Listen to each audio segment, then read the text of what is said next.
สิให้คือจัง โอ้วันนี้ร้านชายทำกับข้าวให้กินครับวันนี้กับลูกชายนะลูกชายเป็นแผนกมือหั่นผักใช่ไหมลูก ใส่เป็นผู้ชายกุ๊ก ผู้ซอยกุกแม่ก็กินแซ่บนะแม่เนาะพุ่นน่ะป้าดแม่ก็แซ่บหลายฝีมือหลานฝีมือลูกป้าดไฟกินแซ่บเลยเด็กกุกไงเฮาปอโต้คิบบับออตซุนเนาะ เอาคือมันอย่างงี้เนาะลูกเนาะคือเว้ยคือปอโต้หมอนเฮ็ดคือเว้ยเป็นกุกเด้นี่เนาะปอโต้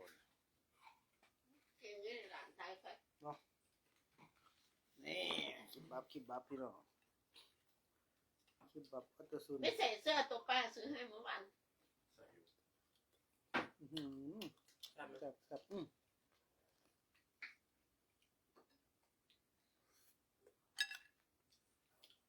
ม